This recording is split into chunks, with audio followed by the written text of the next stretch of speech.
Oiê, Estúdios Brownie no ar para mais um episódio aqui com vocês. Hoje estou com dois convidados, André Arruda e André Decor. Então, os dois são André, então vou chamar pelo sobrenome para ficar mais fácil, para a gente não se perder aqui.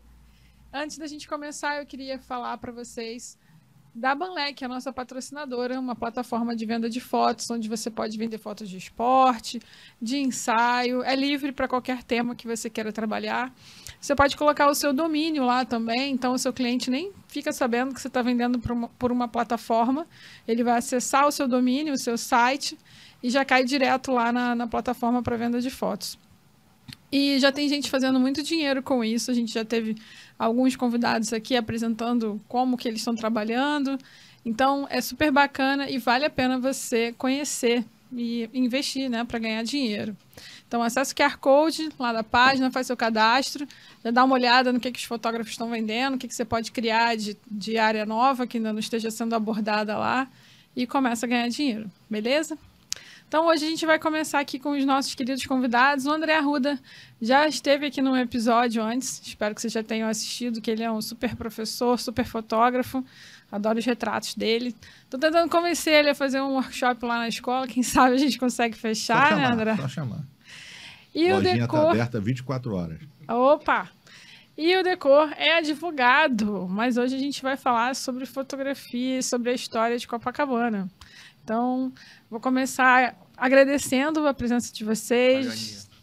Vou pedir para o Decor fazer uma breve apresentação dele aqui, um pouquinho da história dele. Depois a gente apresenta o André Arruda novamente e aí a gente começa nas fotografias. Tudo bem, pessoal? Eu sou André Decor. Eu sou advogado, mas sou um apaixonado pela história do Rio de Janeiro em geral. Acho que história das grandes cidades também. Desde garoto eu sempre quis saber como as coisas surgiram, como as cidades surgiram. E meus pais são arquitetos do Estado, então eles sempre foram metidos em preservação e eu desde criança tive contato com esse material, com livros, fotos, relatórios e tudo, sempre fui muito curioso. E, por algum motivo espírita, vamos dizer assim, eu virei um conhecedor de Copacabana e do Rio de Janeiro. É um hobby para mim, eu não trabalho com isso, eu sou advogado de uma empresa federal, e é um hobby, eu gosto muito, me interesso, fiz um site, o site hoje está meio desatualizado, há muito tempo, dá muito trabalho fazer, porque cada foto daquelas ali depende pelo menos de umas 6, 7 horas de estudo, de texto, então é difícil. Fala o nome do seu site. É o rioquepassou.com.br. Quem conhece o Rio, gosta de história do Rio, deve conhecer o site. O site existe desde 2003, então é mais ou menos conhecido. Tá? Eu vou atualizar, pessoal, vou atualizar novamente, calma que vai voltar. Talvez até de outra forma. Então, a gente conhece a história e o André, fazendo esse trabalho legal do Forte Copacabana, me chamou para participar aqui, para fazer um bate-bola com ele, para a gente contar não só a história da colônia de pescadores e do forte em si, daquele métier do Posto 6, mas como do bairro em geral. Legal. Você, André? Vamos lá. Eu sou fotógrafo, como tu sabe, andrearruda.com, vai lá, meu Instagram, André_Arruda.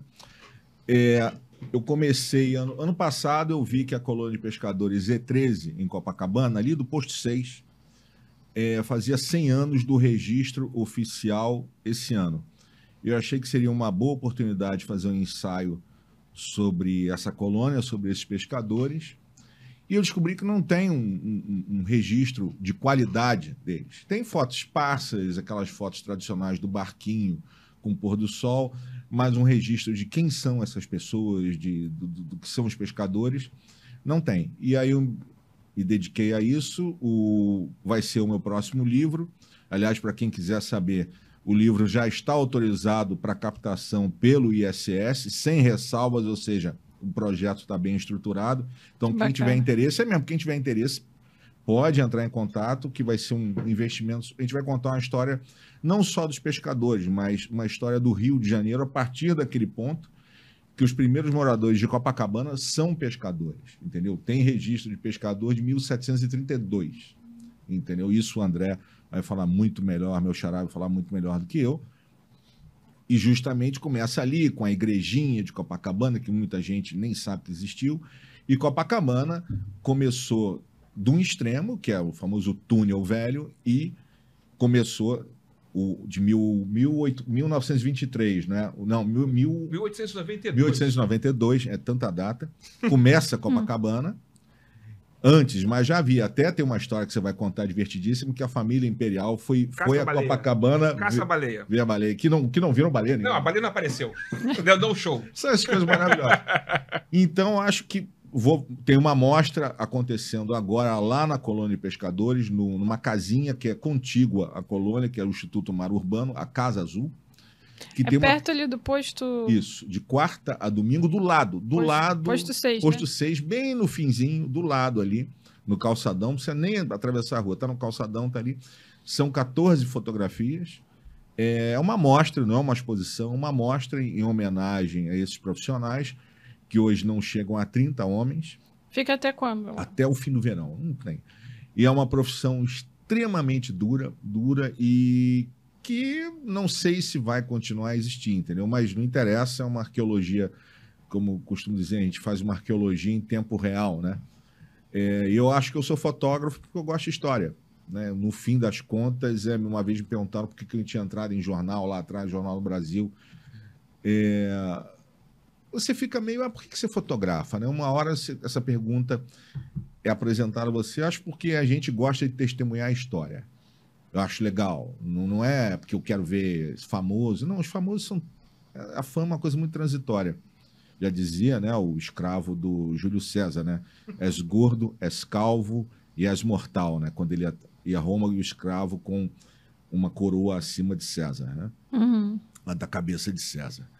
Então, eu acho que é isso. Eu acho que eu fotografo para ver a história de um lugar um pouquinho mais de perto, né? Então, falando em história, eu quero ver se eu fotografo alguns jogos do Botafogo esse ano, que ainda não fui, porque o Botafogo campeão brasileiro é um momento na história que pode não se repetir, né? Então, a gente tem que... A Kombi tá cheia já, vamos aproveitar. Tem gente no bagageiro? Já até alugaram uma van, para que tem mais gente vindo. Você é botafoguense? Não, imagina. O fogo é preto e branco, por quê? Então, vou lá, entendeu? Aliás, tem jogo, hoje estamos gravando hoje, tem jogo hoje, vamos assistir. Eu não entendo nada de futebol, mas eu vi no jornal ontem que eles estão 13 pontos à frente. Botafogo é o campeão desse ano. Com certeza. Cara, matematicamente, para não encher o saco, só se ocorrer uma coisa... Sobrenatural de Almeida. Mas o Sobrenatural de Almeida é a favor do Botafogo. Sim, ele é o botafoguense. Basta ver aquela final do Estadual 2018, que eu estava lá, no Maracanã, e aí houve ali uma quebra na Matrix. Você não pode fazer isso. Paradigma. Eu estava lá, fui assistir, né? Estava lá fotografando. Eu tenho essa foto, depois quem quiser eu mando essa foto. Tá no meu Facebook, no Instagram, tá no Instagram, não me lembro mais. João Carlos, zagueiro, final do jogo. 51 minutos de segundo tempo. Eu tô olhando aqui, aí começa o pessoal da Ferg a levar aquele pódio grande com arco. Botafogo campeão estadual, campeão. Não faz isso. Nisso, o zagueiro João Carlos faz o gol, faz essa foto. Ele, um gol espirrado assim, entrou, todo mundo... Aí eu me lembro dos caras pegando aquele negócio, eu vou trazer... Ou seja... Então, acho que para esses momentos que a gente fotografa, entendeu? Então, eu chamei o meu xará aqui para a gente falar dessa história. Ele é poucas pessoas, eu acho que... Não adianta você conhecer uma matéria. Eu acho que você tem que saber contar essa história. O André é um contador de história fantástico. E quando a gente junta, ferrou. Já é para... Lá em Minas, como se diz, conversa para mais de metro, né? Então, acho que vai ser a gente vai... Esse podcast aqui, a gente vai mostrar umas fotos desse meu trabalho da Z13, que é um trabalho sobre o Rio. O livro não vai ser um livro de pescador, vai ser um livro sobre a história do Rio, contada a partir dos primeiros moradores da zona sul do Rio, né? Que são os pescadores. Bacana. E é isso, então... Arruda, para quem não conhece e quer apoiar o seu projeto, as empresas que querem apoiar o seu projeto, essa licença que você consegue faz o quê? Isso é importante. Gente, Lei Rouanet, ISS e outras leis, o governo não dá dinheiro, não vou lá, vou no governo, poc. Aí o Lula... Quem for. Não vai dar dinheiro para você. Eu estou aqui na frente de um advogado federal. Ele vai dar dinheiro. Isso é o de menos. Ele dá uma carta para você entendeu? Ele dá uma licença, né? Um selo, né? É um selo em que o ISS, uma empresa, ao invés de pagar imposto, destinar aquela fração, é uma fração do imposto, essa fração do imposto vai para um projeto cultural que é extremamente auditado. Dá para, em português, claro, dá para roubar na Lei Rouanet, dá para roubar.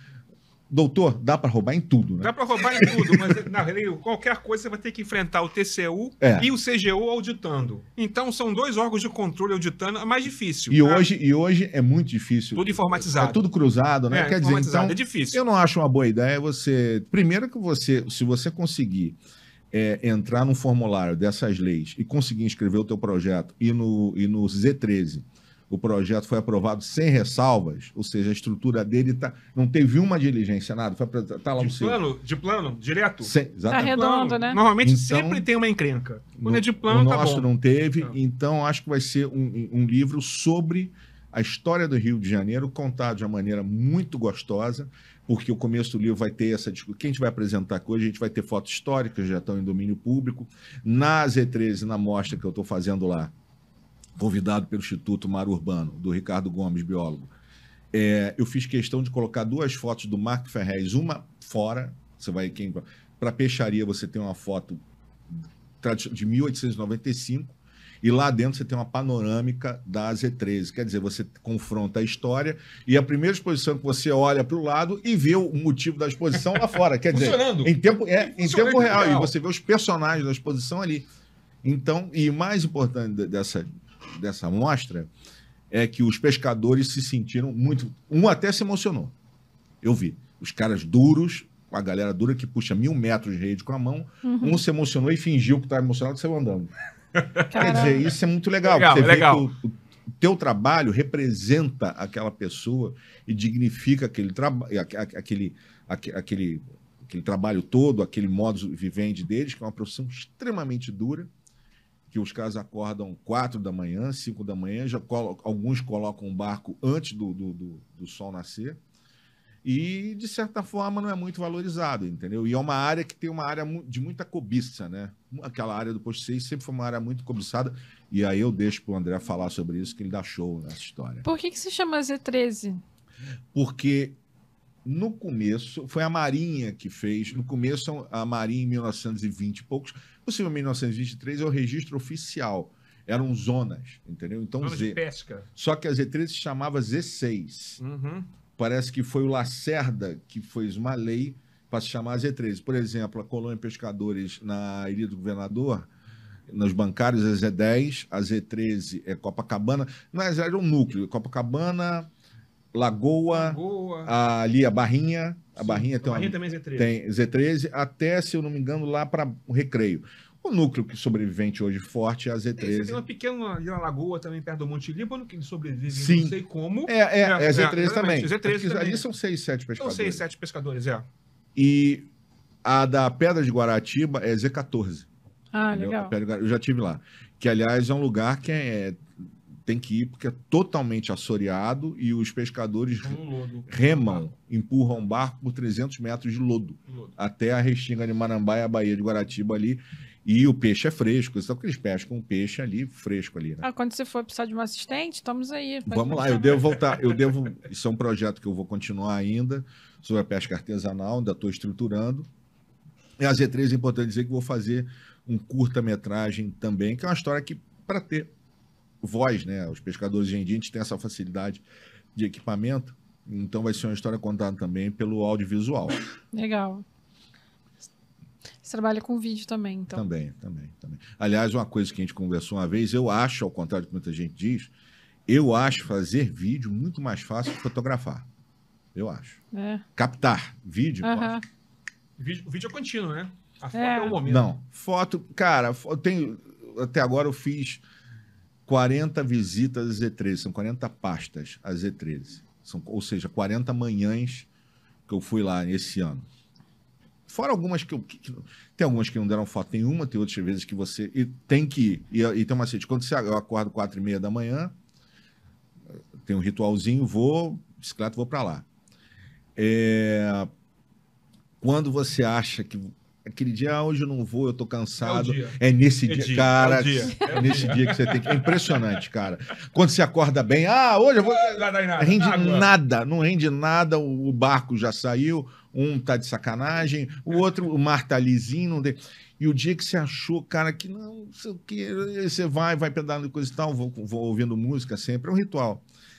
Cara, rende altas fotos, entendeu? Então acho que é um lance, acho que. E é um lugar muito tranquilo de fotografar, muito seguro de fotografar. E eles são muito receptivos a quem gosta da. Cara, eu nunca vi gente tão receptiva. E uma vez, você não acha que eles são agressivos? Coisa, então, cara, deixa de ser leite com pera, bicho. Pô, Leite com pera, adorei. encara o mundo. Tem pessoas maravilhosas lá. Se eu contar, são 26. Fominha, que é uma pessoa incrível. Fominha, pescador de 58 anos, tá? É o que tá numas fotos aí. 5h30 da manhã, 5h40, já tá falando alto, sacaneando todo mundo. Como é que pode? Eu tenho 220. Uma energia boa, Tem outros né? que são muito circunspectos, falam nada. Tem os caras que é como na vida. Entendeu? Então é interessante isso, cada personagem é de um jeito. E tudo num micro-universo, né? Isso eu acho muito fascinante. Eu acredito na fotografia cada vez mais em contar pequenas histórias. Tá cada vez mais. Eu estava vendo outro dia uma entrevista do Salgado, muito boa, que eu não conhecia, Sebastião Salgado, fotógrafo. Ele foi 48 vezes à Amazônia. 48 viagens à Ele já foi Amazônia. mais vezes à Amazônia que você foi na colônia de pescadores. O paralelo é esse. Não, e de uma logística absurda. E dinheiro que ele gastou, ele obviamente. Entendeu? E tá até interessante que o Salgado, você vai ver a entrevista dele, especialmente nesses anos de trevas que a gente passou, ele não fala mal do Exército, né? Porque ele teve muito apoio. Claro, ele pagou gasolina, mas ele teve muito apoio do Exército, que faz um papel indúbio na Amazônia, né? Dúbio. De assistência, coisa e tal, mas tem aquela mentalidade positivista deles que é muito complicada. que você conhece. Pô, se Conheço muito bem. deixar o André, a gente vai ficar aqui umas 6 horas, que ele parece aqueles podcasts que duram 8 horas, já viu? Os podcasts que duram 6 horas. A gente vai tomar café da manhã e tudo. Pô, Você seria deixa um em lucro, sonho. né?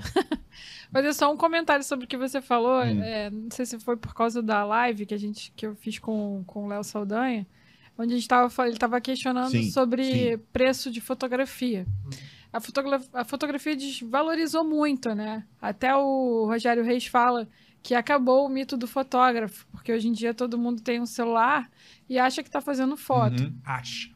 Pois é. E aí, o que acontece? Só que as pessoas têm uma certa dificuldade hoje de aceitar o real valor do seu trabalho.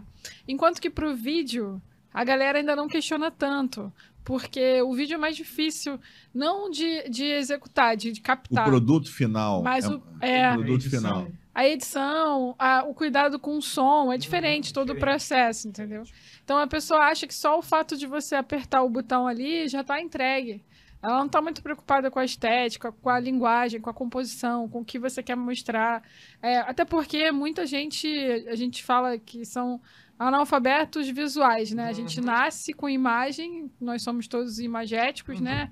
A gente tem toda uma referência, mas nem sempre a gente sabe ler corretamente. A gente é influenciado pela fotografia, mas a gente não consegue... Quer dizer, não as pessoas que não estudaram imagem, né? Você sabe que eu tendo a discordar um pouco dessa assertiva, especialmente quando ela vem da turma da academia, que é muito refratária à fotografia. Muito, sempre foi. Sempre foi. Então vamos discutir. A academia que eu digo, os scholars, o pessoal que não entende nada de fotografia e quer se meter a falar fotografia. Nessa exposição da Z13, eu fui com alguns pescadores lá e são pessoas que não têm uma educação formal, a maioria, não tem. Mas eu tenho uma outra impressão disso, que as pessoas reagem ao belo. As pessoas, é instintivo, é inato ao ser humano essa reação ao belo. Sim, mas as pessoas não sabem dizer porquê, né? E aí a gente vai entrar numa discussão que vai entrar em inteligência artificial, que no meu Instagram tá lá no final, no AI. Eu faço questão de não utilizar a inteligência artificial e talvez, meu próximo projeto, não sei, mas está no meu radar, comprar uma câmera 4x5 para usar negativo grande. Eu vou Voltar. Como o Christopher Nolan agora em Oppenheimer, você já viu? Não vi ainda. Vou ver sábado. Tá marcado no IMAX. O Christopher Nolan, a explosão, isso eu parei de ver todos os comentários, tudo, porque senão eu detesto spoiler. Mas isso já a explosão do Trinity, do teste que ele fez, ele fez uma explosão, não nuclear, claro. Sim. Mas ele fez uma explosão que chamou mais próximo do que foi. Quer dizer, isso o Tom Cruise ele fez o marketing desse último filme dele, que é ruim até, aliás, essa primeira parte. O pulo de moto foi um teaser, né? Então ele fez um pulo de moto real. Quer dizer, então eu acho que a realidade... Cara, qual é... Desculpe, a inteligência artificial é arte? Desculpe, então se você for no restaurante e pedir um prato, eu sou cozinheiro, eu vejo exatamente isso. Eu não vejo a arte em você estar no computador dizendo, eu quero uma pessoa com capa do Batman dançando o Cancan no Anel de Saturno e um unicórnio rosa voando. Eu não vejo arte nisso. Eu não vejo você editar coisa e o computador te entregar. E, desculpa, eu não vejo, eu não reconheço. Eu vejo, gente, AI photographer. Não, você não é. Você vive de... Não, eles nem chamam de fotografia, né? Eles chamam de imagem, né? Não é classificado como fotografia. Tem uma treta rolando interessante. Muito boa. Adoro tretas. Conte. Tem uma treta rolando interessante que surgiram umas fotos de celular da Lua. Aí eu vi alguma e falei, porra, esse telefone, como é que pode? Um detalhe... Crateras. Sabe o que é? Não. Quando você digita, o celular está online, eles buscam uma foto e faz um blending. Ele faz uma composição que você tirou. Com uma foto da Lua. Ou seja, eu acho, do ponto de vista, eu acho o seguinte, como eu já fui músico, gosto muito de música, eu ouço tudo sobre música, é um ambiente que eu gosto. Eu acho que música acabou. A música. Com sampler? Acabou. Não, música. Aquilo que a gente conhece, baixo, guitarra, bateria, teclado, isso aqui. Porque agora tá tudo com inteligência artificial? E a inteligência artificial na música ela é muito mais sofisticada que na imagem. Imagem, o jogo é pesado. Na música, não. Cara, eu vi coisas inacreditáveis. Eu acho que você, no futuro, você vai ter, tipo, o teu dispositivo lá, vai ser um streaming, e você vai dizer assim, hoje eu quero ouvir... John Lennon cantando heavy metal. Mas com percussão cubana. Percussão cubana. Engraçado que... Aí você vai. E aí a ela biblioteca vai cruzar a biblioteca para construir. Igual o Paul McCartney, que tá criando uma música com o John Lennon, né? Sim. Eu não gosto dessas coisas, mas tudo bem, cada um é cada um. Mas eu não... Não é que eu não goste. Eu sou muito real world, André. Eu não vejo valor nisso. Por exemplo, o pessoal que eu conheço de música, que toca, que são músicos de orquestra, eles não ouvem música. Uma vez eu fotografei o Karabichevsky umas 3 vezes. Uma vez foi uma conversa boa de 1h30, até fiquei surpreso, assim. O tempo que ele dedicou a uma pessoa que não está perto do universo dele, um diletante. E ele falava, não ouço mais música. Primeiro, o cara você fica com o ouvido absurdamente sofisticado. Então, qualquer coisa a gente se irrita. Ele falou, não, e o problema é que é tudo artificial, a máquina faz tudo. Então, eu esqueci, Unirio, sei lá, me chamou para falar sobre inteligência artificial como detrator, né? Eu fui lá dar uma palestrinha lá, um negócio. E quem foi a favor? Eu queria chamar para fazer um debate, você e alguém que seja a favor. Ia ser muito interessante. Não é que eu seja contra, isso é bom. Você não pode ser contra a tecnologia, que é um negócio... Eu pegar fogo. Não é questão de ser contra. Eu sou polemista. Eu gosto dos polêmicos. Eu sou polemista. Então, vou chamar mas o a questão, mas o que eu acho de inteligência artificial? Ela não é nada.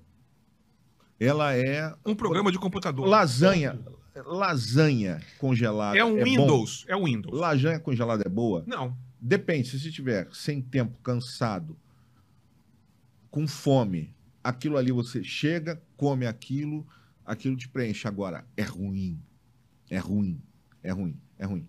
Só que... O que eu vejo é que muita gente está fazendo tudo igual, né? Então você esse fica é o ponto. A inteligência sem... artificial tem uma cara que, especialmente na área de retratos, é o rosto ultra liso e o fundo desfocado. Fica tudo a mesma linguagem.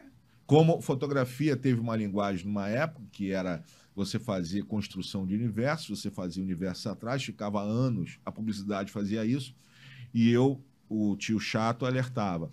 Isso vai dar merda. Que vocês estão doutrinando o mercado. Mas eu acho, Ana, que eu sou pessimista. Eu acho que... sou. Eu acho que o futuro, quando chegar uma geração em que você não tem um contexto de qualidade do que era a imagem, do que era o mundo sem inteligência artificial, você não vai ter demanda para contextualizar aquilo de uma maneira... Você julgar aquilo, você saber o que é bom e o que é ruim. Se você foi treinado com comida ruim, a única coisa que você comeu na vida foi... Soylent Green. Eu não vou falar marcas aqui, mas... Soylent Green.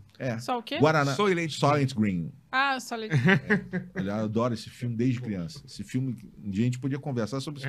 Esse filme é bonito mesmo. Esse filme é maravilhoso. Eu tenho lá, Não tem, ninguém não tem stream, mas eu tenho uma cópia. Acho que eu tenho, não Full HD. 4K ainda não achei, não. Mas aí, eu não baixei, alguém me presenteou. Mas né, para efeitos legais aqui. Mas, enfim. Mas eu acho que a gente não tem uma geração...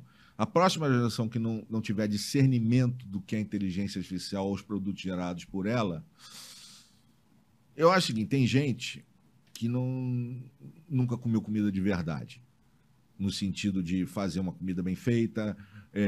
Eu vejo lá os pescadores. Todos são em forma. Tem um ou dois que são gordinhos, mas todos são em forma. Todo mundo em forma. Por quê? O cara tem uma vida saudabilíssima, todo mundo, né? Deita na cachaça, mas normal. Mas comem peixe, ovos, e são pessoas conscientes do que é bom. São ativos, né? Muito ativos. E tem um escritório maravilhoso. Né? Eu já perguntei. Escritório na praia. Faz já diferença, perguntei né? Vitamina D. Eu perguntei um deles, vem cá, não ganham bem? Eu falei, e se te pintasse um trabalho para você no escritório, ganhando bem? O cara assim, peraí, eu teria que botar roupa, pegar um ônibus, ir pro escritório, ganhar a mesma coisa que eu ganho aqui? Não. E tem. Então, acho que no futuro, não sei, acho que pode entender. Você acha que a profissão fotógrafo vai morrer? Vai, num certo sentido, vai nascer outro tipo. Eu acho o seguinte, fotógrafo que não tá fazendo vídeo, morreu, tá? Aquele fotógrafo da época do jornal, uma bolsa com 3 lentes, acabou. Esse acabou. E eu vi alguns, como advogado. A profissão de advogado militante, ainda mais de massa, também vai acabar a inteligência artificial. Por que traduz pra gente? Advocacia de massa, você vai defender uma empresa de telefonia. Então, aquelas ações... me cobrou demais, eu não consegui falar, ele vai processar. Todas essas petições, essas defesas, são todas padronizadas, é todo mundo parecido. Para que você vai pagar alguém para preencher campo? Máquina faz isso. Eu ouvi uma matéria sobre isso. Então, esse tipo de advocacia vai acabar. E é onde começa muita gente. Os estagiários começam em massa. E se você não tiver isso, onde que essa garotada vai começar? Então, a gente tem que pensar nisso. Talvez contador. Eu já ouvi falar também vai acabar. Outra profissão muito tá em perigo, se eu já sei, tem uma amiga minha que é tradutor. Também. E eu concordo com a Ruda. No AI. Eu também eu acho que é um negócio perigoso para a humanidade, vai atrofiar o nosso cérebro. E vamos pensar, gente, vamos deixar o computador trabalhar até certo limite. Mas por que eu sou pessimista? Pelo seguinte, ser humano é uma máquina que funciona em 2 vetores, tá? Afeto e economizar recurso energético. Quantas vezes você vê no dia a dia alguém que plantou alface e foi colher peixe com a mão? Ninguém. Vai ter no supermercado. O controle remoto da TV é o maior exemplo disso. Né? Então, por que o corpo faz isso? Serve para isso? Para economizar energia. Basicamente é isso. Economizar energia. E é uma máquina de afeto, entendeu? Por mais depravado que você possa ser, eu nunca conheci ninguém. Olha, conheci umas pessoas que, pelo amor de Deus, hein? Todas, na hora X, elas têm uma demonstração de afeto, mesmo que esse afeto seja de uma maneira traduzida de uma maneira pérfida. Então, até um traço interessante, que a psicopatia passa por uma certa infantilização de sentimentos, né? Tanto pessoas muito pérfidas, são pessoas que lidam... eu não vou citar exemplo, tá ok, que está aqui, mas o discurso é sempre voltado para um lado infantilizado os sentimentos, como se todos os sentimentos fossem mediados por uma relação amorosa e tal, ok? Mr. X? Não, Ele já deu exemplos de quem é. não vou dar exemplos. Tá né? ok. Tá Hã? ok. Tá ok? Não, Mr. X. Mr. X. O que matou o passarinho. Ah, tá, pode ser. É. Então, mas isso é uma coisa. Então, acho que. Não sei como é que a gente foi parar nisso. Não, Assim, mas eu acho que Vai o ser devagando. humano, o ser humano é uma máquina que funciona em dois vetores, entendeu? Cabe na fotografia ver esse. Agora, a fotografia sem vídeo, você não vai sobreviver. E tem que ver outros caminhos também. Por exemplo, um caminho que eu acho que é factível, esse caminho de você buscar outras vertentes e se descobrir. O fotógrafo que eu vejo, eu sou fotógrafo fine art, vou expor e vou vender tua arte. Boa sorte. Boa sorte. Você vai entrar no mercado, que é um dos mercados mais complicados, difíceis, que é o mercado de arte. Se você conseguir entrar, tá? Parabéns, porque você não vai entrar. É muito nichado, né? Ainda mais no Brasil. Não, mas tem um vídeo até do cara daquele 60 Minutes, programa americano, o decano de lá, que ele tem uma voz gravíssima. Ele foi na Art Basel de Miami. As pessoas odeiam ele lá. Porque ele chega na frente e e eu não... Pode me chamar de ignorante. Não sou um grande fã de arte contemporânea. Não sou. Eu acho que... Ignorante é uma coisa que você não é mesmo. mas pode... Não, mas eu conheço todos esses nichos eu gosto de arte, é o meu métier. E, cara, arte é emoção. O que é arte? Você pode pegar essa caneca aqui e botar. Uma vez no MAN, fiz esse experimento. No MAN, Museu de Arte Moderna, fotografar umas obras de arte lá. Eu fiz muita obra de arte na minha vida. Muita. Eu devo ter feito uns quase entre 50 e 80 catálogos de arte variados, de obra, reprodução de obras, escultura, que eu gosto muito de fotografar. E aí tinha uma escada de pintura no MAN, um balde, umas vassouras, negócio. Peguei a escada, coloquei num canto, atravessei o balde, botei, fiz, e tinha uma corda, botei uma corda assim, né? Joguei a corda. Fez uma obra de arte. Fiz, joguei ali. É tipo o Duchamp.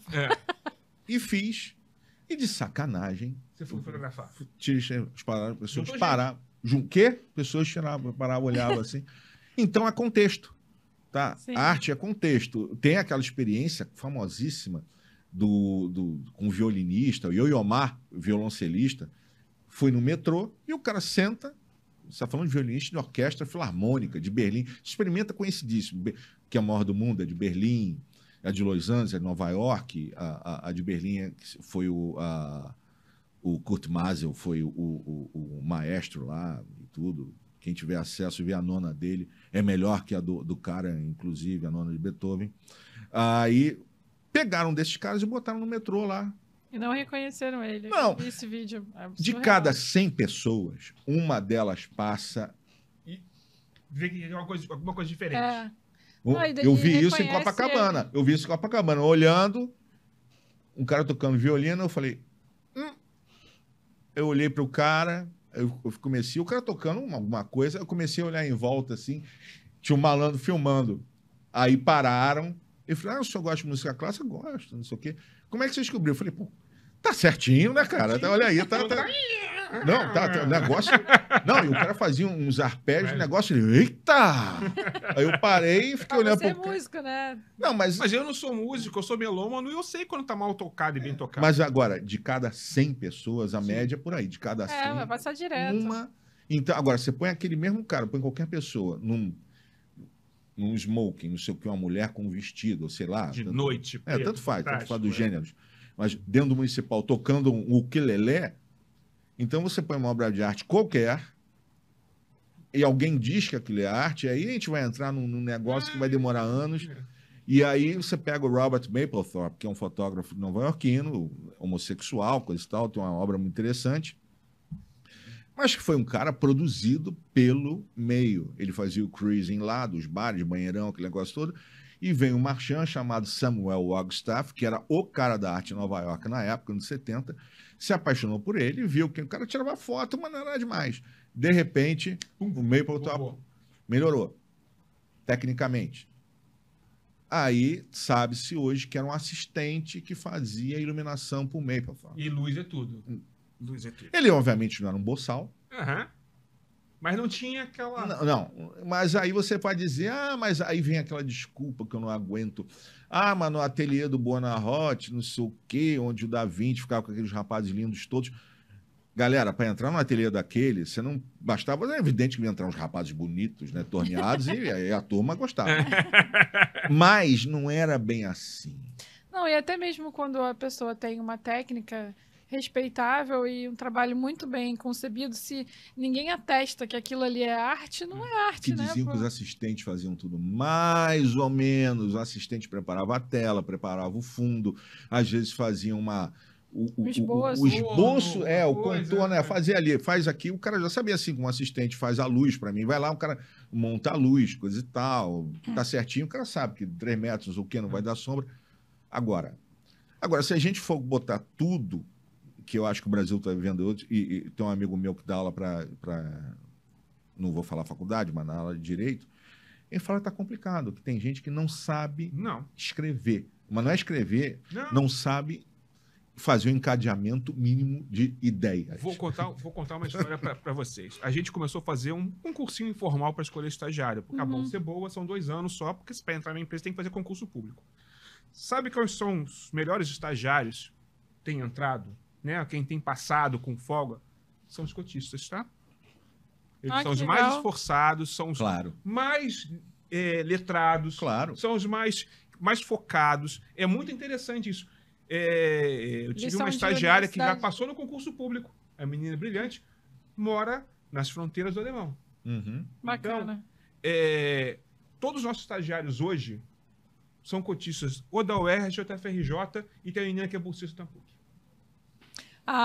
Isso que eu ia falar, mas também tem uma questão de faculdade federal, né? Sim, porque as pessoas elas passaram nessas faculdades, elas já são uma elite. Mas antigamente você tinha elite, como eu me enquadro. Eu fui um da UERJ. Eu sempre fui de bom colégio, sempre fui de uma família burguesa. Passei. Mas essa turma é uma turma que está vindo de baixo. E eles estão passando, eles são mais inteligentes, mais bem informados e mais articulados que a elite padrão. Porque, meu amigo, é a chance que você tem e você tem que agarrar aquilo. Exatamente. E você tem que fazer dobrado. Eu acho essa discussão da cota e tudo, eu não vou nem entrar nisso, senão eu vou falar palavrão aqui, vai ficar uma coisa. Mas é de uma ignorância, mas é aquilo que a gente já conversou uma vez, eu acho. O que é o DNA de um país, entendeu? Mas a gente está falando disso porque fotografia é isso. Fotografia não é apertar botão, fotografia é saber onde você está.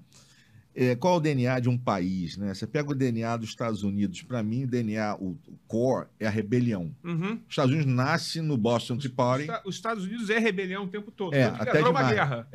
Exatamente. Até demais, né? Adora uma guerra. São muito patriotas. E qual belicistas. Eles brigam entre si, brigam com não sei quem, eles estão brigando desde antes de se fundarem. Sim. Eles entraram brigando com os índios, depois eles brigaram com os colonizadores, depois eles brigaram entre si e estão brigando com os outros no mundo. Wall Street. E nós? O DNA do Brasil, a escravidão. A escravidão. E aí a escravidão... Servilismo. Não é a questão da raça. Eu falo isso com muita tranquilidade na frente de uma plateia que for... A raça, ela está em segundo plano. Que absurdo. Não, em primeiro plano está a relação de trabalho, em que você acha que o trabalho é uma coisa menor. E isso perpassa... se você botar um eixo no Brasil, você gosta de história... Estou errado nisso? Veja uma pintura de Debré que você vai entender tudo. Então você acha que o trabalho é uma coisa... E tem uma frase... para mim, muito emblemática do Brasil, uma gíria, que é pagar de patrão. Sim. Fulano tá pagando de patrão. Quer dizer, ele não se mete. Ele não faz o trabalho braçal. Tem não vou dizer quem é, o irmão desse cara é advogado, ganha muito bem. O irmão dele mora na França, quase fronteira com a Suíça, e é encanador. Mora muito bem. Quer dizer, as relações de trabalho são evidentes, que você, um advogado, um escritório em Nova York com 4 nomes judaicos, vai ganhar bem.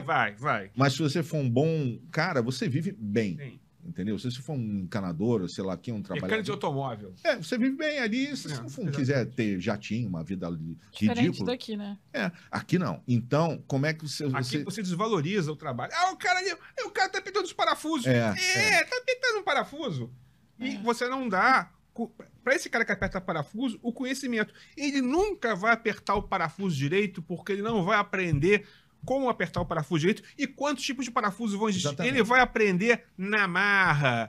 E aí, porque isso, a nossa sociedade faz isso, ela controla o entendimento, ela controla a cultura, ela controla o trabalho, ela controla o acesso ao trabalho. Cultura. Porque a o elite acesso tem a que ser tudo. mantida. Um pequeno grupo tem que controlar a economia e o Brasil é isso. Nos Estados Unidos, não. Um pequeno grupo pode até controlar, os supermilionários. Sim. Mas a pirâmide é mais baixa. Mais larga. Aqui a pirâmide é uma agulha. É isso. Não, e tem uma questão do... Tem que só lembrar que a gente tem que entrar nas fotos, senão vai só passar pra o gente, tempo. Devagar. E tem uma questão aí desse controle da elite, não só controlar o acesso, mas tem uma perfídia nessa história que confundiram combate à desigualdade como se todo mundo tem que virar comunista. Sim. O truque é bem feito de combater essa igualdade. A desigualdade não é que o cara tem direito a usar fuzil. Não. Então, esse truque semântico foi feito e colou. É para assustar. Agora, meu amigo, para tirar esse, né? Tirar o elefante da árvore. Estrago. O único elefante na árvore que eu gosto é o Botafogo campeão, que disseram que vai. Aliás, estão fazendo até uma arte divertidíssima, o elefante da árvore. É maravilhoso isso. Você vai fotografar o Botafogo campeão? Se Deus quiser, o diabo permitir. Tamo lá. Eu não sei, porque se eu for um jogo e ele perder, eu não vou mais. Vai no então, último, porque se é ponto corrido, você vai no último. Eu vou aquele que é festa, né? Tem gente correndo. Aliás, tem uma coisa que eu soube hoje, estão planejando o Botafogo ganhar. Olha a loucura. Uma caminhada cívica do Newton Santos até General Severiano, são 21 quilômetros. Meu Deus. Aí... Pela faixa etária da torcida, você arrumar várias ambulâncias para acompanhar o cortejo, né? Não, mas você já imaginou a caminhada cívica? Vai ser divertidíssimo. É melhor ir de carro, né? Não, vamos a pé. E alguém já mapeou os bares. Cara, isso é incrível. Em uma manhã, ou seja, não vai acabar nunca, né? Vamos entrar nas fotos? Vamos lá. Vamos começar, então, Juan, com as fotos do Arruda. E aí a gente já começa com o DNA do Rio de Janeiro, um dos cromossomos do Rio de Janeiro, assim, o DNA, que é a igrejinha de Copacabana. Essa foto é do Marco Ferrez, antes do século XX, 1890 e poucos, entendeu? Você já tinha... Possivelmente essa foto já é de 1900 e pouco, tá? 1900, né? 1900... A igreja está reformada já. Já tem Essa igreja é no Forte de Copacabana. Sabe aquela parte plana em cima do forte? Sei. Tem uma igreja lá, gente? Eu nunca vi. Tinha. Tinha. Tá. Pode passar, Não pode tem passar. Mais. Beleza. Essa foto do Marco Ferrez. Agora é onde tem o acervo disso, é importante dizer, isso é da coleção Gilberto Ferrez e o acervo é do Instituto Moreira Salles, tá? Sim. Por que tiraram, né, gente? Uma igreja tão bonita. Isso aí o André vai dizer com garbo. Ela já está ampliada e reformada, ou seja, já é século XX, talvez década de 10. Linda. Não, isso é antes, 1900. O forte começou a ser construído em 1904. Eles conviveram. Sim. A igreja... Tiraram para fazer o forte? Tiraram para não fazer nada. A Cúria vendeu... porque o forte é mais para cá, né? Não, o forte é aí. Exatamente ali. Sim, mas onde tinha igreja, continua não tendo nada. Mas alegava-se que atrapalhava o tiro dos canhões. Então, isso que eu ia falar, o forte é mais pra cá. Tem essa área toda, mas ele não fica. E o Augusto Malta cima, tem foto da construção do forte avançando, já com a escavação e tudo, com a igreja. O objetivo era manter a igreja, parece. Sim, né? O início era manter a igreja. Pode passar? Nossa, se eles tivessem pensado nisso, hoje em dia fazem casamento. Essa foto fantástica. Isso é o início de Copacabana. Copacabana, isso é a gênese de Copacabana. Antes de Copacabana existir, tá, gente? Porque não tinha bonde, não tinha nada. Isso é Marco Ferrez, essa foto é 1895. Lá vai fumaça. Isso é Copacabana... Posto 6. Posto 6. De cima... Vendo ali de costas pra praia, de frente... Isso. Você tá em cima da pedra... Você tá em cima do portão do forte. E lá atrás você tá vendo dois irmãos. É Ipanema. E o arpoador aqui do lado... de quem tá vendo a foto esquerda. Pode passar. Hoje em dia não dá pra ver, dá pra ver os dois irmãos. Dá, né? Não. Não, né? Essa foto é amadora. Olha, você tá É vendo? uma firma de cartão postal, né? O autor se diluiu na história, né? A gente não Exatamente. sabe quem é. Praia da Igrejinha. Essa parte não era Copacabana. Era a Copacabana, Igrejinha. depois o André vai chegar, não existia Copacabana. Copacabana só foi existir a partir, oficialmente, 1892, né? Quando já existia, mas O nome. não tinha acesso. O nome, né? É. Se chamava Praia da Igrejinha. Sacopenapã. É. Copacabana era Sacopenapã, caminho dos Socós. Pode passar. Outra foto. E lá naquela rua, lá no fundo, que você está Academia vendo, São Francisco Otaviano. Olha as roupinhas. Isso, maravilhoso. Maravilhoso isso. Você vê que as roupas isso é uma área de veraneio, assim, de dia. As pessoas vinham com dificuldade de diligência, passar o dia. Então, algumas dessas casas eram pensões. Eram casas de pescadores e pensões. O acesso era pela Ladeira do Barroso, hoje, Rua Siqueira Campos. Siqueira Campos, Ladeira dos Trabalhadores. Ladeira do Barroso e Rua do Barroso. É isso. Eu tenho um conhecido que mora ali na praia de Copacabana e ele falou que os avós dele compraram, avós ou pais, não sei, compraram o apartamento numa época que Copacabana não era um bairro muito famoso, assim, era longe, eles consideravam longe, eles consideravam bom morar no Catete, no Flamengo, né? Deve ser nos anos 20. Foi um investimento que eles falaram. E hoje em dia, caríssimo, né? Se tem um apartamento ali. Essa aí já é foto minha, tá? Isso é quando eu comecei a fotografar, eu comecei a querer fazer ensaios muito influenciado pelos ensaios da agência Magnum, que foi do Cartier-Bresson, depois Salgado foi presidente, coisa e tal. Eu acho, até hoje me influencia, hoje bem menos, claro, mas na época eu era absolutamente fascinado. Até uma vez, quando Salgado foi em São Paulo, em 92, quando ele foi exibir o Trabalhadores, que merece um capítulo à parte, aquilo ficou todo mundo... Quando parou a primeira parte, tinha gente chorando, tinha fotógrafo olhando pro nada, que foi era muito diferente do que fazia, muito. Era um negócio fora do normal. E aí eu sabia tanto da Magnum, que eu perguntei a ele um detalhe, que ele falou assim, como é que você sabe disso? Porque a gente chegava, porque era a Magnum tinha umas tretas, coisas estavam divertidas. E eu era muito influenciado. E isso aí pode passar. Pesca de arrastão em Copacabana. Você conhece ele pessoalmente, assim, de ser amiguinho? Tá no meu livro, né? Eu sei que ele tá no teu livro. Mas... Não, amigo não. Salgado não é amigo de ninguém. Aí... 90. Isso é 90. Não, 90. Nem eles sabem. Queria um contato bom pra chamar ele pro podcast. Olha eu, abusada. Mas acho que topa, hein? Será? Topa, hein? Talvez então, remotamente, né? Remotamente não... Tem que pagar a passagem, né? Aí... Ou ir lá. Pô, por ele até pagar. A Banlec poderia te mandar lá. Eu vou fazer uma das câmeras. Vamos? Eu faço uma das câmeras. Mas aí, essa é a pesca de arrastão de Copacabana, uma coisa muito bonita, que era comunal, né? Nem todos são pescadores. Sim. Você reparar, aí tem uns senhorzinhos aí que estão ajudando a turma da pesca e que não são pescadores, aqueles, o pessoal puxava. Aqueles 4 da esquerda, do senhor de boné até o outro chapeuzinho, eu mostrei essas fotos, os pescadores mais antigos de Copa reconheceram.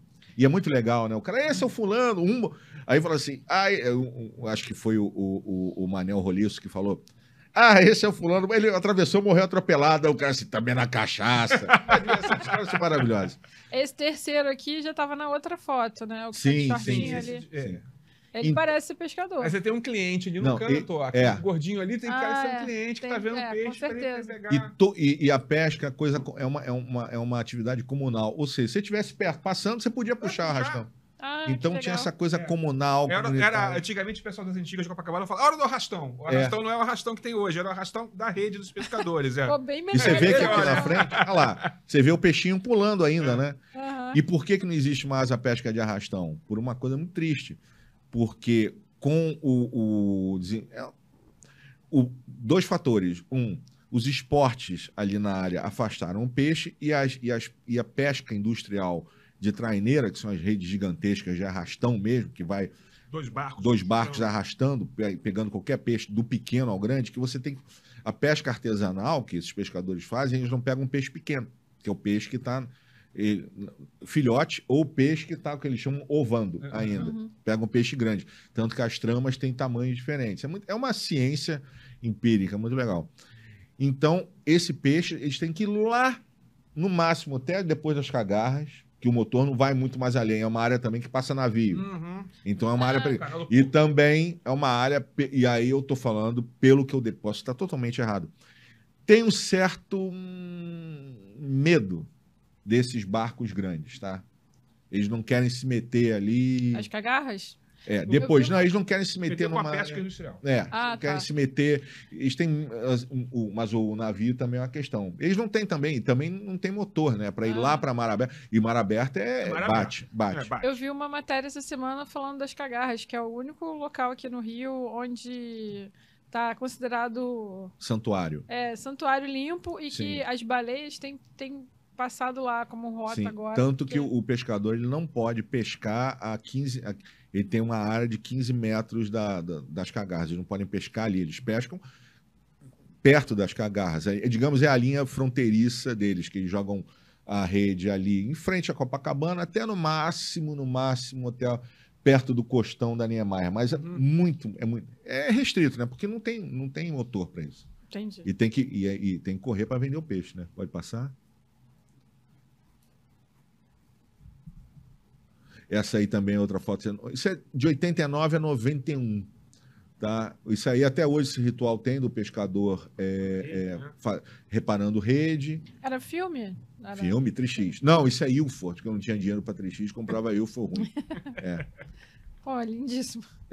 Isso aí, e esse tipo que a âncora eles chamam de ferro, né? É muito engraçado. Você vê que a época pelo pneu ali é um S70, é um S pneu Python.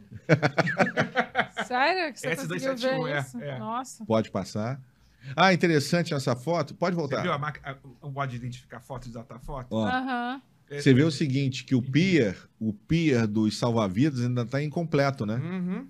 Hoje não, hoje está certinho ali, coisa e tal. Eu acho que esse pier ele foi demolido parcialmente na obra de duplicação da Avenida Atlântica, que foi reconstruído. A reconstrução deve ter sido em 1982, foi quando os bombeiros passaram da Polícia Civil pro Estado. Foi o ano. Tudo é história, né? Tudo é conectado. Por isso que eu acho que eu não entendo quando alguém diz, eu não gosto de história. Gosta sim, você gosta de uma fofoca. Não gosta, a fofoca é história. Imagina a Versailles, devia ser só fofoca. Muito bom. Pode passar? Isso aí, pra você ver como os barcos iam. Esse barco já tinha barco motor, mas essa canoa era de madeira, pesadíssima, e não tinha motor, era remo. Quer dizer, eles iam próximos ainda. Eles iam próximos ainda.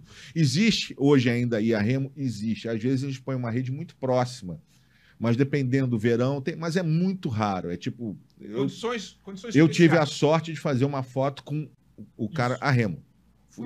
Até uma foto que... Você vê que tem umas treineirinhas ali, ó, tá vendo?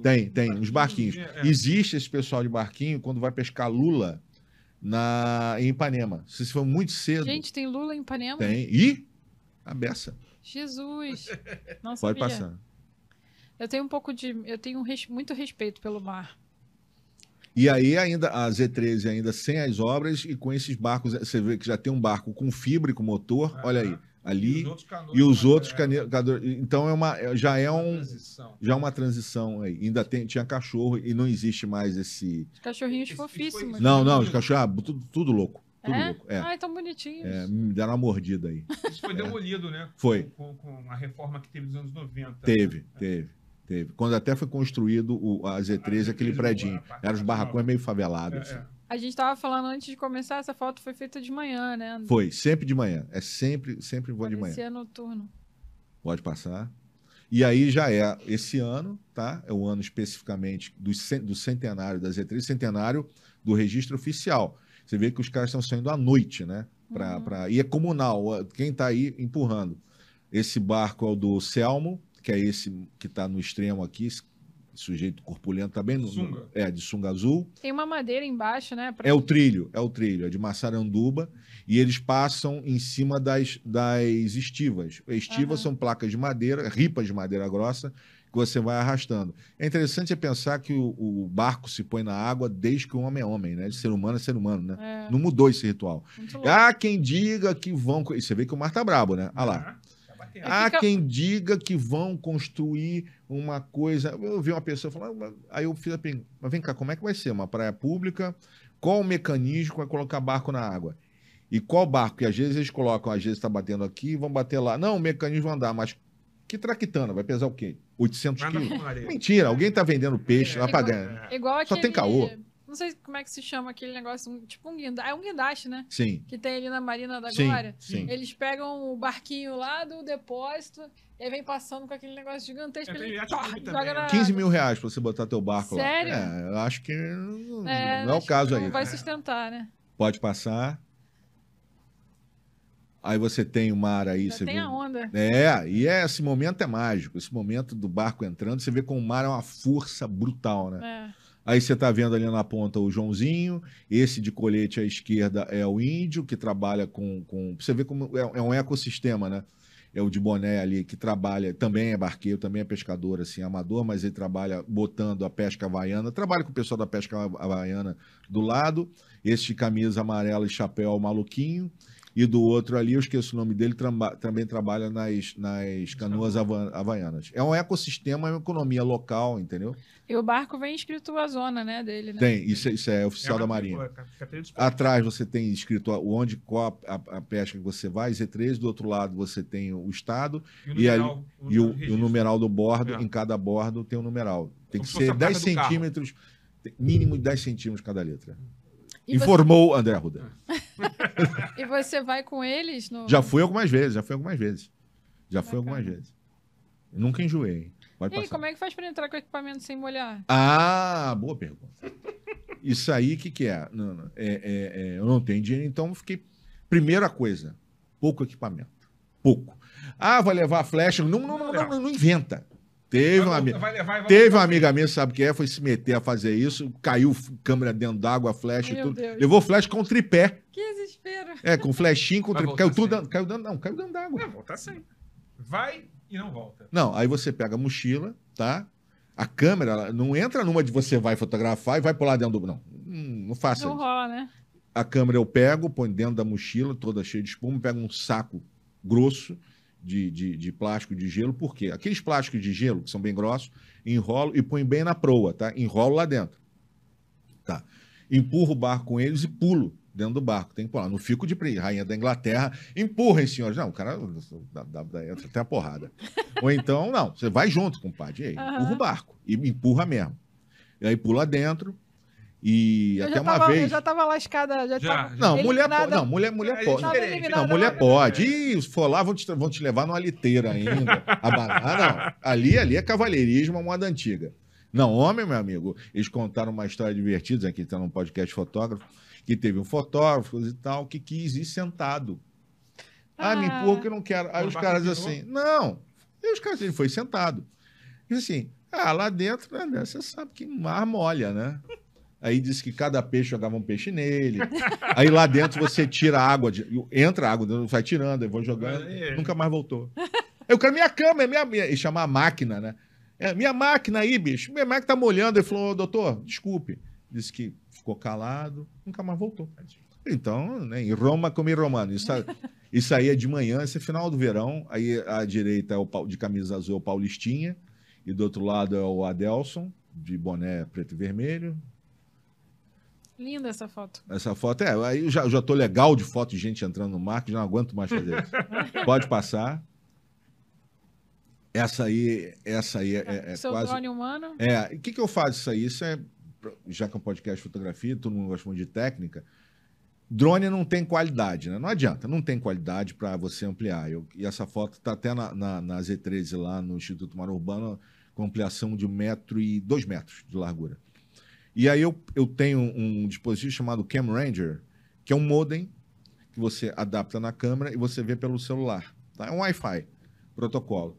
E aí eu pego a câmera, ponho num stick de tripé que eu tenho, desmontei o tripé e ficou uma coisa, e você fica vendo por aqui, tá? Olhando. É pesado. E tem que tomar cuidado, então você faz 20, 30 fotos, 2 estão estabilizadas. E eu gosto muito dessa foto que mostra, né? Rio de Janeiro. Rio de Janeiro, né? É uma beleza, cara. Aí você tem o caré na ponta ali, de bermuda azul clara, a caré tá com problema de coluna, espero que já esteja melhor. Você tem o Rogerinho de chapéu. E realmente, olha o corpo dos caras. O caré deve ter uns 60 e quase 70. Ali, o de sunga azul ali, é o Fominha, tá com 59 anos. Rogerinho, que o Rogerinho não tem nada, parece um jogador da NBA. E tá todo mundo fit, né? E todo mundo se alimenta bem. Esse da ponta esquerda, eu não sei quem é exatamente. Melhor do que o nome muito dele. jovem aí. Ah, sim. E aí você põe a câmera, quem tá vendo, lá na ponta do barco, tá? Se enrola. Quando entra na água, você tira. Na segunda fase agora desse projeto, eu vou ter um cara que vai comigo. Já estamos vendo. Tem que esperar também o tempo ficar mais bonito, né? Que inverno é complicado. E aí eu vou fotografar essa ida de dentro do mar. É mais bonito também, que está ficando chato também. E de dentro do barco você só tem duas situações. E também não tem mais o que fotografar também. Para não ficar chato, né? A pior coisa que tem é ficar. Pode passar. E aí eu gosto muito dessa foto, põe bem esse esforço comunal, né? Do coisa. E aí tá empurrando todo mundo aí. Tem um garoto de bodyboard. Ele queria entrar, ele queria entrar nesse dia, porque às vezes o pessoal de bodyboard de mergulho pega carona para ir. Break, para lá, você tá vendo que tá um dia de onda, né? Tá um dia lá no finzinho, então o pessoal ali. Aí podia ter ajudado a empurrar, ficou só olhando. Não, mas não tem. Aí já esse cara, tem um pessoal, e é comunal aqui na embaixo, você tem esse cara de cabelo mais crespo, é o Napá, e essa fumaça não é efeito, não, é a fumaça do diesel, tá? Então, que tava ligado, e esse aí o cara já entrou com o motor ligado. É um Rondinha, né?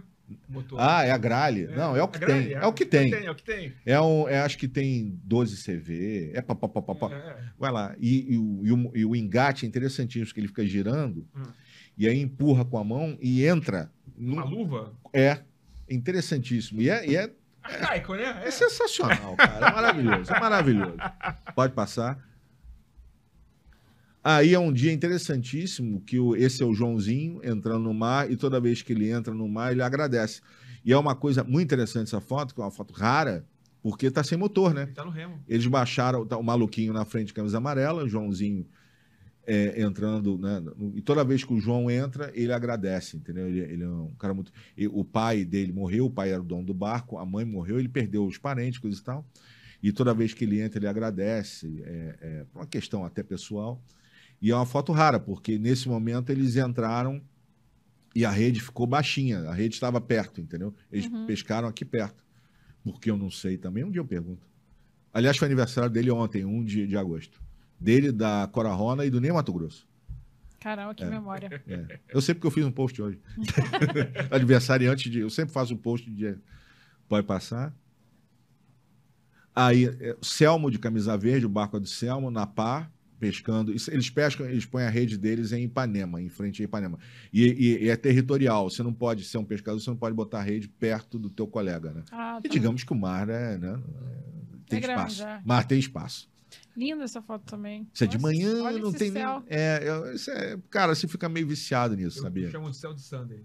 Você fica meio viciado, sabia? Amanhã eu já vou. Amanhã é dia de acordar cedo. A calda está se misturando no sorvete. Cara, eu gosto de céu, né? Então, pode passar. Aí a operação mesmo, esse aí é o barco do Peixico de Boné, a Carlos Peixico. Eles já estão no Papador, né? Já, longe. Isso é em frente a Ipanema. Peixico é o dono do barco, esse está de boné. O Rodrigo é o que está de costas. E você vê que eles estão puxando rede, né? Tem peixe ali já. Então, às vezes quando a tripulação dá, geralmente é 3, porque 2 puxam e para agilizar e um tira o peixe, entendeu? E um vai tirando o peixe. Essa rede tem 1000 metros. Que peixe que vem ali? Maioria muito enxova, linguado, depende da época. Linguado, enxova. E eles já vendem ali direto na praia? Tem que voltar correndo para já botar ali na peixaria. Tem uma disputa também. Tem uma peixaria ali? Tem. Que legal. A casinha é uma peixaria. Tem a casinha e tem a peixaria do peixe fresco. A sobra vai para aquela peixaria da esquina, né? Que é contígua ao Marimbás. Bacana. Pode passar. Aí esse é o Joãozinho, do barco mineiro. Ele herdou esse barco do pai. E a hora que ele devolve a rede para o mar. Pescou a rede toda, aí você devolve a rede para o mar. Então você vai puxando a rede, 1000 metros de rede. Ele está até de luva. O pessoal usa luva para não arrebentar a mão, né? E o barco é interessante que você tem esse pedaço de pau aí no barco para a rede não enroscar no casco, né? Então ela vai fazendo tipo uma baliza. É muito interessante isso. E o barco vai andando no meio de uma curva muito aberta, porque se ele andar pro lado oposto ao que está jogando a rede vai debaixo do barco, enrola na hélice, é um prejuízo total. Eles fazem isso quantas vezes em um dia? Uma vez só? Uma vez por dia, todos os dias, de domingo a domingo. Caraca. Às vezes tira folga e tudo, coisa e tal. Chovendo ou fazendo sol, eles vão? Chuva pouca, chuva garoazinha, mar ressaqueado eles não entram, mar ressaqueado não entra, entendeu? Não entra. Mas às vezes não entra de manhã. De tarde baixa. Baixa, o cara entra, o cara vai. E aí ele põe o peixe no gelo. Varia, cara, varia. Uhum. Pode passar. Acho que essa foi a última, se não me engano. É o final, né? Aí é o final. Peixe, né? Nossa, o peixe é grande. Sim, peixe grande. Porque você não pode pescar peixe pequenininho. Aham. Aí você tem o verão na esquerda e o Cezinha na direita, botando, já pegando o peixe que veio embaixo e já colocando no isopor para levar para a peixaria que está atrás, aqui atrás. Você pode ver que já tem banhista ali, né? Já tem até uma moça fazendo uma yoga ali, um exercício. E aqui na ponta aqui é o Manel Roliço, já que também é dono de barco. E lá já tem o pier, pronto. Já tem o pier, já tem... Isso aí os ambulâncias, o hospital de isso aí esse é o terceiro Gemar, né? Eu acho que é. É o terceiro Gemar, esse aí. Lá no fundo, o Forte Copacabana. E lá no extremo aqui, o Clube Marimbás, entendeu? Uhum. E é muito legal que os banhistas convivem com o pescador e tudo. Então, até agora é uma amostra desse trabalho que estou fazendo no Z13. A próxima etapa agora aí é o final. Aí o cara extenuado... As redes guardadas, né? E tomando aquele... já, na realidade, cada rede dessa é para um tipo de peixe. Tem rede paringuado, que é a trama maior, tem outras redes, rede reserva. Quanto mais... E a rede é cara, custa uns 2, 3 mil reais. É feita à mão, né? A rede é feita à mão. Então, é um patrimônio. Aí você vê, eu não sei quem é esse cara, não. Deve ficar tomando conta, né? Talvez. Não, tá cansado mesmo. Tá cansado mesmo. Deve ter tido uma cachaça bom dia anterior, foi, ó, pá! Mas é isso, esse aí... Muito legal. E agora, nosso querido Decur vai... Decur. Agora vamos começar a ver... a história. É uma pequena parcela, tá? É uma amostragem assim rápida. O André falou, não, minha rua é 20 fotos, eu arrumei 60. Assim, coisa rápida. A gente reduziu, então é só uma pincelada aqui para contar a origem do bairro, contar umas histórias, algumas coisas assim, coisa rápida. Porque se Copacabana tem muita história. Copacabana é um bairro muito engraçado, é muito folclórico, muito doido. É a filial do MIB, sem ser nos Estados Unidos. Porque a história é a seguinte, se a gente pensar, a Zona Sul começa nos pescadores, né? Uhum. De Copacabana, que eram os habitantes, que eram provavelmente povos originários, tamoios. Talvez. Né? Até onde eu sei, eram tamoios, né? Essa parte da literatura é muito esparsa, quase ninguém sabe de nada. Aí, isso aqui começou. Bondinho de Ipanema. Isso já é a Travessa de Ipanema. É Túnel Velho, TV Túnel Velho. Ipanema Via Túnel Velho, porque já tinha o Túnel Novo aberto já. Copacabana. Né? Esse é o Túnel Velho já depois da sua primeira ampliação, tá, gente? Ele era mais estreito ainda. Meu Deus. Só passava um bonde por vez. Essa foto é antes de 1928, quando o túnel foi novamente reformado. Aqui por cima Peraí, mas... conta da abertura do túnel, que a gente já começou. Bem, o túnel é o seguinte, existia uma empresa chamada CIA de Construções Civis. Essa empresa era da família Alexandre Wagner, família do Vivier, e mais um. Eles eram todos primos. Família do Vivier, de onde vem o Gregório do Vivier. Gregório, exatamente. O Edgar do Vivier. É a família. Eles eram donos de Copacabana. Quase toda a Copacabana. Eles eram donos do Posto 6, donos do Leme, mais ou menos até a Siqueira Campos. Aí você tinha o Figueiredo Magalhães, que tinha uma fatia de terra. Que era um médico. Você tinha o Felisberto Peixoto, que era o dono do bairro Peixoto. Siqueira Campos, Toneleiro, Santa Clara. Você tinha Gardone e Constante Ramos, que tinha a parte onde é entre Santa Clara e Barão de Ipanema. Você tinha o próprio Barão de Ipanema, que tinha só a fatia da rua dele. Você tinha o Guimarães Caipora, que tinha onde é a Bolívar, Xavier da Silveira, e depois voltava a ser da empresa de construções civis. Peraí, só voltando ao planeta Terra. Mas a Copacabana começa na abertura do túnel, que foi em 1892. Copacabana tenta começar antes. Sim, estou dizendo começa... Oficialmente, quando você consegue ter um acesso facilitado, é a abertura do primeiro túnel velho, que era mais, só passava um bonde por vez. Esse já passam 2. Isso é 1920. Por aí, antes de 28. Para quem não é do Rio, o túnel velho é aquele túnel que vem ali Liga de o Botafogo, cemitério até a Bairro Siqueira Peixoto. Campo. Que hoje em dia não é muito utilizado, né? Bastante? Bastante. Muito, Garrafa. Muito. E aí, você Eu tenho vê... medo desse túnel, é muito escuro. Não, tá claríssimo. Tá bom. Então pintaram. Colocar nos Não, painéis. acho que você tá confundindo com outro túnel.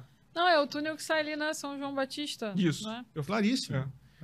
E aí você vê, Fizeram uma obra boa, botar umas luzes o bonde já é um Bataclan, já é um bonde grande, o bonde tem o reboque, se vocês repararem bem, e você tem o primeiro acesso. E a inauguração foi muito engraçada, eles abriram um túnel, chegaram as autoridades, só que não tinha luz. O bonde era elétrico. E não pensaram nisso. Não era Floriano Peixoto, presidente? E aí, nem o seguinte, não tinha burro, o bonde não era elétrico, não tinha burro. Os burris não tinham chegado. E os trabalhadores empurraram o bonde, túnel adentro, até Copacabana, eles inauguraram empurrando o bonde na mão. Meu Deus. Para inaugurar o bairro. E aí o bonde foi... Você tinha o primeiro ramal que chegava até a Cecília Correia, que é a praça onde na época era a Praça Malvino Reis, e as linhas de bonde foram se espalhando pelo bairro. O primeiro ramal foi a Igrejinha, chegando lá onde é a colônia de pescadores, depois o ramal do Leme, e a rede de bondes foi se espalhando pela zona sul oceânica, porque já existia uma linha de bonde que chegava por Botafogo, chegava até a Gávea. Pode passar, pode passar. Pode passar. Esse já é o túnel reformado, 1928, mais ou menos como ele é hoje. E continua até hoje. Esse viaduto não existe mais quando o túnel foi duplicado. Ele tem 2 pavimentos hoje em dia. Essa parte de cima, né? Não tem. É um viaduto diferente hoje de concreto armado. Sim. Mas aquela muralha de pedra, essa casinha, existe até hoje. Essa casinha é uma venda de flores. Só que o piso foi tão elevado que essa muralha de pedra está embaixo da terra hoje. Porque quando eles duplicaram a galeria, eles cavaram um pouquinho e levantaram, fizeram uma laje dupla. Então, por isso que esse viaduto foi demolido, porque ele não teria altura para passar os veículos. Então, já é depois de 1928. São os melhoramentos de Copacabana, quando o bairro começou a ficar nobre e cada vez mais os acessos foram sendo melhorados. Você tinha que chegar. Copacabana é um bairro isolado, por isso que ele demorou tanto tempo. Isolada. Não, e tem a historinha da família real, né? Que foi ver a baleia. A baleia é o seguinte: ninguém conhecia Copacabana, só os pescadores. Então, que ano foi isso, a família real? Cara, isso deve ser 1860, eu não sei a data, mas é por aí. Já é Dom Pedro II bem ainda, a ponto de fazer uma viagem. Uma viagem para Copacabana. E aí apareceram baleias em Copacabana. Em Sacopé-na-Pã, na realidade. Ele saiu da onde para fazer essa viagem? Aqui do Palácio saiu de São Cristóvão. São Cristóvão. É verdade, que era... E foi, e passou, acampou. Como vários outros curiosos acamparam. Eles foram de diligência, carruagem real, passando por aí, porque não existia o túnel ainda, então você tinha só que era de pedra, então você passava. Tinha uma picada, né? Era Vila Rica. Vila Rica, sim. Você tinha a saída, aí você tinha a Vila Rica, chegava lá em cima, aí virava a ladeira do Barroso, e depois virava a Rua do Barroso, que é a rua Siqueira Campos, lá dentro dos Tabajaras hoje. Aí o Pedro II pernoitou em Copacabana, junto com vários outros curiosos e puxa-sacos da família real. E o bairro começou a ser conhecido assim como um lugar para fazer piqueniques. Que loucura isso, gente. E o acesso era muito complicado, era um dia de viagem, tá? Você perdia, era um programa de dia inteiro. Isso Você chegava, pegava uma... E o nosso amigo Figueiredo Magalhães, ele montou uma linha de diligências para levar as pessoas de Botafogo até Copacabana, onde ele tinha lá a casa de repouso dele. E essa linha foi a primeira linha que começou a transportar as pessoas. Primeiro transporte regular. Para melhorar, como é que é? Tem a propaganda, como é que é? Condição dos tísicos, né? Que era o ar marinho. O ar marinho, o iodo, as pessoas... O sol. Decor, a gente vai ter que acelerar um pouquinho. Vamos lá, vamos passar. Isso aqui é a primeira Avenida Atlântica. 6 metros de largura, uma tripa de asfalto no meio da areia. Essa parte aqui onde está Copacabana Palace hoje, aquele morro que a gente está vendo em primeiro plano, ele não existe mais, era o Morro do Iangá. Era um morro grande, ele foi fatiado em 3 pedaços hoje para abrir o bairro. Nossa, de Copacabana, ali na altura do Ricamar, é um pedaço do morro. E Você assim, isso aqui Copacabana, nessa época era areia. Não, esse trecho era areia, porque esse trecho estava numa briga judicial desde o século XIX, entre os donos do bairro e a família Sobral, que é a família que construiu o seu prédio. E eles estavam brigando porque existia um mapa antigo que tinha um negócio chamado Ria dos Ananases. E aí existia uma discussão. É rio ou é ria de estrada? E se passou 70 anos, essas duas famílias, nesses dois grupos, essas famílias brigando, entre elas, junto com a família Suzano, que ela também era outra propriedade de terra, de quem era a terra. Aí só em 1918 que o Supremo Tribunal Federal falou não, é da Ciência de Construções Civis, pelo mapa do Exército de 1700, lá vai fumaça, a ria é a estrada, não é o rio. E aí definiu-se, aí foi construído. O Eduardo Guini, quando construiu o Copacabana Palace, ele era tão visionário, tão maluco, tinha tanto dinheiro, que ele construiu o hotel numa área que ninguém sabia quem era o dono, tá? Tanto que teve uma treta. Ele construiu o hotel numa área sob litígio. Foi. Corajoso. Corajoso. O bairro já existia, tá ocupado. Esse que era um grande buraco vazio no bairro. Então, o Copacabana Palace foi construído no meio do areal. Mentira, o bairro já estava ocupado. Legal. Um erro muito comum. Pode passar. Passa aí, por favor. Isso aqui são as ressacas. Essa foto de Augusto Malta. Né? São as ressacas que sempre destruíram. Aí já tem um calçadão aí. Daquela avenida de 6 metros que via mais ou menos onde está o poste no meio da rua, eles duplicaram a avenida, passou a ter 12 metros com calçadão, famoso calçadão, porque o mar destruiu a Avenida Velha. 1921. 21. Aí eles construíram a segunda avenida. Não, o mar não vai destruir a avenida. Um ano depois da avenida ser inaugurada, o mar destruiu a avenida novamente. A história só se repete. E a gente está aqui entre Santa Clara e Constante Ramos. Isso aqui é o Hotel Londres. Que era o hotel mais chique de Copacabana antes do Copacabana Palace ser construído. 1921. Não existe mais, né? O Copa é 1923. Foi destruído, foi demolido em 1952. Faz 100 anos junto com a Z13. Que pena. No terreno dele está o Master, tá? O edifício Master está no do terreno. É o Master que tem. E na frente aqueles outros dois prédios. Igor, pode passar, por favor. Juan. Isso aqui é muito engraçado. São 10 anos de diferença. Isso é fantástico. Isso, cara. Copacabana, em 1906, por aí, é a foto do Malta. O Malta está em cima do Morro do Iangá, num pedaço que ele não existe mais. A Avenida Copacabana passa por aí. Então ele tirou a foto, você vê a Rua Iangá e a Avenida Copacabana, que era interrompida nesse trecho com o trilho do bonde passando. O bairro era um areal ainda, tinha poucas construções, não tinha luz elétrica ainda, era precária, e as ruas eram pavimentadas onde o bonde passa. Porque a Botanical Garden pavimentava de paralelepípedo do leito do bonde e o resto era de terra. E depois nós vemos já ali nos anos 20, início dos anos 20, final dos anos 10, o bairro já urbanizado, a Avenida Copacabana foi elevada a 1,5 metro, porque ela alagava. Você vê que o bonde está correndo numa rua com canteiro central. A Paula Freitas, que não existia. É a Paula Freitas? É a Paula Freitas. Não, a República. É a República. A República do Peru, que não existia, ela passa a existir. E as casas se modificaram. Você vê que são casas melhores. Sim. Mas a única coisa que permanece no mesmo lugar é a Palmeira. Porque nem o casebrezinho ali já existe mais. Ele foi demolido. Pode passar. Igor, pode passar, por favor. E a paisagem lá atrás. Exatamente. Isso aqui é a Praça Cezedelo Correia, antes da urbanização. Essa foto é antes de 1911, deve ser 1910, por aí. Você tem a estação de bondes, que é o prédio com relógio, junto com o hotel. A Light fazia muito isso. Ela fazia o bonde e fazia um centrinho. Você tinha um hotel, você tinha embaixo lojas, que você tinha o cara do tabaco, o cara que vendia jornal, a farmácia. A construção térrea ali é o Café Pernambuco. É o primeiro grande bar de Copacabana. E esse prédio foi demolido nos anos 60. E assim, no final, ele era mal frequentado, assim, que as moçonas tinham medo de passar por ele, porque senhores sem camisa, desnudos, ficam no bar mostrando os músculos. Olha. Era nesse nível o Café Pernambuco. E a construção de 2 andares era o Bon Marché, que era o estabelecimento comercial mais sofisticado de Copacabana, que era um armazém que entregava a domicílio. E o dono, no segundo andar, primeiro ele criou o jornal Copacabana, que foi o primeiro jornal de bairros da cidade, que começou a circular em 1906 e circulou até 1912. E depois ele fez o jornal O Beira-Mar, que foi o outro, que aí ele cobria a CIL. O que é CIL? Copacabana, Ipanema e Leme. a elite da cidade do Sim. Rio de Janeiro. Oh, faltou o Leblon. O Leblon não existia, o Leblon era um brejo. Tô ainda. brincando. E aí, esse conjunto edificado é o núcleo duro de Copacabana, onde Copacabana começou a virar um bairro comercial. Você tinha ali um cinema, um Poeira, ali do lado, que era o Cine Copacabana, não o Cine Copacabana que a gente conheceu, Sim. mas era outro Cine Copacabana.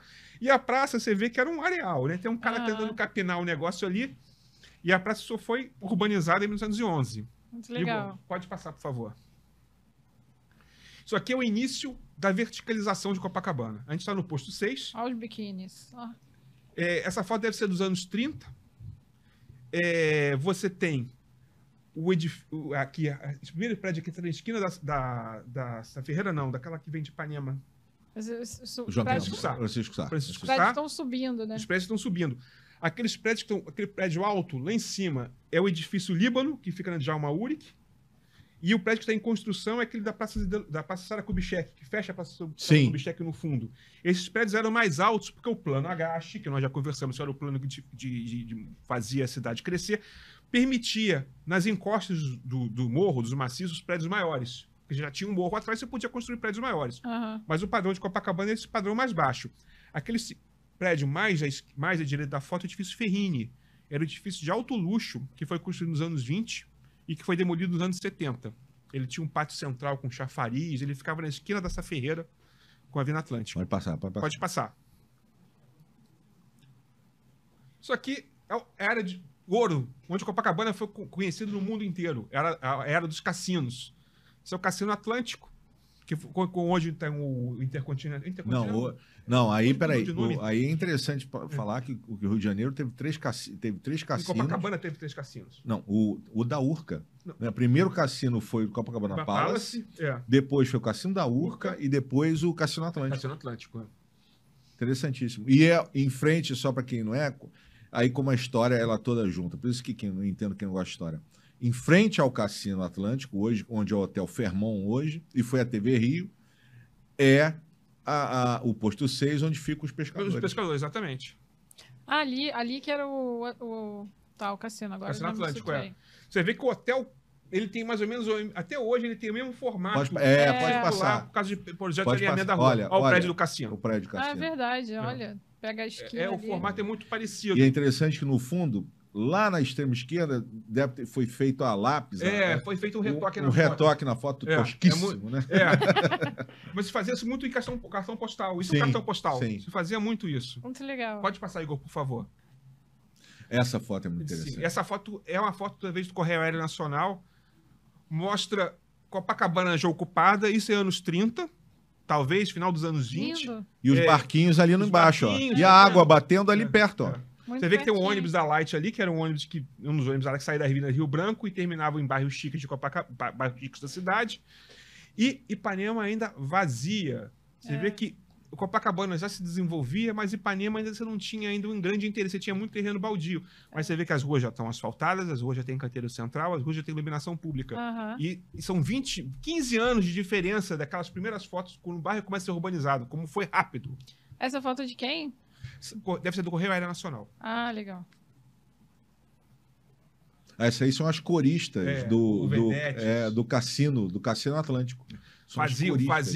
Faziam milionários perderem dinheiro e políticos perderem mandatos. Meu pai chegou a frequentar o Cassino Atlântico uma época e dizia que o do Copa não dava para ele ir e o do Cassino da Urca era meio estranho. Meu pai ia no Cassino da Urca e no Cassino Atlântico. E ele chegou a ver no Cassino Atlântico o Heleno, o jogador do Botafogo, que gastava absurdos de dinheiro. E Heleno era viciado em droga, né? Droga de jogo. E mulher também. Pode Você vê que as passar, mulheres eram bonitas. Eram Isso aqui, lindas. o que fez o bairro começar... É maravilhosa. O que fez o bairro começar começou a virar um estorvo com o crescimento do bairro. Era o bonde, Mas o os bonde carros? andava em mão dupla nas ruas de mão única. Então a gente está vendo na Nacional de Copacabana, esquina com o Freire Magalhães, o bonde vindo na contramão e os carros tendo que desviar do bonde. Isso é o quê? 1950, né? 50, A Essa confusão. General Osório. O ônibus, o bonde devia estar vindo. Não dá para ler o letreiro, porque aquele letreiro ali dizia para onde ele viria. Tá escrito... Novo. Os mais antigos sabem pela linha do bonde, tá. onde ele vem. O número do bonde eles sabem, mas eu não sei. Legal. É um Bataclan também, um bonde grande, um bonde com reboque. Aí os carros tinham que sair dele e o bonde vinha pela contramão. até o Leblon. Tinha um É a desenho cidade de um toda. cavalinho ali, que eu não sei pro que é. Deve ser um anúncio de uísque, algum anúncio do anúncio. jockey. É onde prendia um anúncio no bonde. Muito bom. Você vê que as árvores da Vila Atlântica, da Vila Copacabana eram cásseas. Esse prédio ainda existe. eu acho. Existe. Isso é onde, hein? Esquina com o Esquina quê? com o Figueiredo. Ah, é, rapaz! Olha Com o aí. Figueiredo. E essas árvores foram todas morrendo por causa da poluição. Essas árvores foram plantadas nos anos 20. Esse prédio da Figueiredo E nos existe. anos 70 quase nenhuma existe. existia. Ali embaixo mais, hoje é uma loja americana. Exatamente, é a loja americana. Sobrevivente. Igor, pode passar, por favor? Isso aqui é o aterro da praia de Cara, Copacabana. essa foto é maravilhosa. Essa foto do Correio da Manhã, a gente não sabe quem é o autor da foto. O que é isso? Tá sendo esgoto? Isso aí é a areia que está sendo bombeada da Enseada de Botafogo por aterro hidráulico. Eles estão alargando a praia para a Avenida Atlântica ser novamente duplicada, para novamente ela não ser destruída pelas ressacas. E esse cara tá fazendo o que aí? Catando concha. catando. Porque, como era da Enseada de Botafogo, a quantidade de concha que vinha era fundo de Bahia, né? Sim. É uma granulometria diferente. Sim. E nessa foto, 2 prédios já não existem mais. Aquele lá. O da esquina, que é hoje em dia um hotel, aquela ali é a Rua do Vivier. Tá. E o edifício Palacete Atlântico, que é o baixinho ali, que foram os primeiros prédios da Orla de Copacabana dos anos 10. Maravilhosa. Concha é uma parada que não existe na praia há muitos anos, né? Mas aí vinha muita... Lá no Postejo, dependendo Igor, da maré, você por favor. tem. Que legal. Isso aqui, aquela foto que nós vimos do topo do morro, essa foto já é nos anos 40. Agora do topo de um prédio, né? O morro já está cercado de prédios. Já sei onde é. Essa casa ainda existe ali da ponta. Não, a casa foi demolida. Não? Aquele prédio mais baixo existe. Uai, novamente tô a República do confundindo, Peru, esquina com a Nossa Senhora de Copacabana. Esse prédio maior existe, que tem um bar embaixo hoje. Aí você vê ali... Aquela casa ali da esquerda ali não existe, não? Tudo foi abaixo. Só os prédios que Tô sobreviveram. confundindo uma que é perto do túnel. E a diferença... A Santa Clara. Você tá pensando, a Santa Clara ainda existe ainda, né? Também não. Também não. Só que Copacabana não tem mais uma casa. Não, tem aquela uma da casa Santa perto de Clara um lá em túnel. cima ainda existe. Sim, existe. Você vê que não tem mais canteiro central, ou seja, já é administração Dosworth, ou seja, que o Dosworth tirou os canteiros centrais em 40. E você vê que a rua já está asfaltada. Não tem mais bonde. O bonde está lá. Tem. Olha o trilho. Olha o trilho. O trilho. Só que o bonde ainda contornava a Iangá. 10 anos depois, esse ramal foi extinto e o bonde ia até Princesa Isabel para a Nossa de Copacabana. Entendi. Você vê como o bairro muda, assim. Muito em 35 rápido, né? anos É outro bairro. Cara, isso que eu acho impressionante. Em 35 anos é outro bairro. O Rio como mudou, cara. Mais que São Paulo. Sim. Igor, por favor. Isso aqui é o bairro Peixoto. Essa foto é maravilhosa. Que isso, gente? Foi o último pedaço de Copacabana a ser urbanizado já nos anos 40. Maravilhoso. Irreconhecível. O Felisberto Peixoto, que era o dono da área, ele era um português muito rico, ele estava vendo o que estava acontecendo com o resto do bairro. Crescendo, os prédios altos, tirando a luz das ruas. Quando ele doou a chácara dele. Valia uma fortuna. Para várias associações de caridade. Entre eles, a Santa Casa de Misericórdia, o Lar São Luís para a Velhice. Ele gravou na escritura de doação que os prédios não poderiam ter mais de 3 andares de altura. Por isso que ele é tudo baixinho, né? Tentaram várias vezes deturpar isso, né? A grana corrompe até a boa vontade dos falecidos. Aliás, tem um apartamento sendo vendido no bairro Peixoto. Está disponível. Sim, um apartamento imenso. Já viu? Cobertura. Triplex. Elevador. E quantos metros quadrados? Acho que são exclusivo. 900, né? 900 metros quadrados. Que isso. Se chama bairro Peixoto, mas não é um bairro. Não, é um sub-bairro. Tá. Aliás, é um erro comum. Não é bairro do Peixoto. É bairro Peixoto. Bairro Peixoto. E aí, esses prédios todos existem ainda que estão aqui. Né? E aqui é a pracinha. A pracinha demorou a ser urbanizada. Ela só foi urbanizada nos anos 50. E tinha o passeio de charrete. Era tão bucólico que você passava de charrete com os bodinhos. Aí o pessoal colocava os bodinhos para pastar na praça. Muito bonitinho. Isso já é, pela roupa dos garotos, é pós-guerra já. Tá vendo? Mas você tinha bodinho pastando no mato em Copacabana. Muito louco. É um bairro enquanto isso, 4 quarteirões abaixo, você tinha Copacabana moderna, os arranha-céus de 10 andares e comércio feérico. Juan, pode passar. Igor, por favor. Isso aqui é Copacabana já crescendo, mas olha o vazio em volta do Copacabana Palace. É um espaço gigantesco. Um espaço gigantesco. Era a área em litígio. Você vê os morros do Iangá. A Vila Copacabana não estava ainda conectada, tá vendo? É uma trilha. Já tava bem crescida a Copacabana. Já, mas essa área estava vazia. E como essa área estava vazia, os terrenos já foram entregues para os prédios. Não tinha nem aquele prédio do lado dele. Que é... Não, só tinha ali aquele prédio, o Atalaia, que é o primeiro apart hotel do Rio de Janeiro, que fica na cidade de Copacabana, que é o primeiro prédio fino direito a Copacabana Palace, e o edifício Itaoca, que fica na esquina do Vivier com a cidade de Copacabana. Só esses prédios. E a ocupação desse trecho foi vertical porque ela já foi feita nos anos 20. Legal. E o resto do bairro ocupado. Isso aqui é uma foto que ela não é muito grande, mas é o famoso colar de pérolas. Essa foto deve ser dos anos 60, antes do aterro da praia. E você vê as luminárias dos postes, os globos, que formavam, pelo arco da praia, um monte de pontilhado amarelo. Bem bonito. E aí chamavam de colar de pérolas. Essas luminárias foram destruídas, algumas ainda sobrevivem aos pedaços. Uma subprefeita de Copacabana, eu não vou falar o nome dela, hoje em dia ela é vereadora. Não vou falar porque me dá raiva. Pode falar. Dona Teresa Berger. Teresa Berger, Teresa Alberger. Ela pegou os postes da Avenida Atlântica e levou para a Rua do Lavradio. Os postes que estão na Rua do Lavradio eram da Avenida Atlântica, inclusive você elogiando, a Marizinha está voltando a aparecer lá. Né? Claro, né? Ela levou porque ela achava que os postes da Rua do Lavradio eram iguais da Avenida Atlântica, só que não eram. Os postes da Avenida Atlântica eram exclusivos da Avenida Atlântica. Eu te falei que o Decur sabe poste. O detalhe é o nível do poste. Não, uma vez, uma das conversas, ele sabia onde tinha uma caixa de luz, não sei o quê, e deu uma aula sobre a caixa de luz. Caraca. Não foi disso? Foi. E aí, esses postes foram retirados. Quando a praia foi duplicada, eles foram mantidos acesos, em homenagem ao colar de pérolas. E a dona Teresa Berger conseguiu destruir isso. Pode passar. Por favor. Copacabana é um dos poucos bairros que os prédios de 10 andares foram demolidos. Esse é o edifício de Edmundo Xavier. Esse prédio foi demolido para a Princesa Isabel ser duplicada e chegar na praia. Ele ficava na Avenida Atlântica, mais ou menos onde tem aquele prédio azul novo. Sei. Uma parte do terreno só dele. Ele foi construído nos anos 30, iníciozinho dos anos 30, eram uns bons prédios da Orla, e nos anos 50 ele foi ao chão.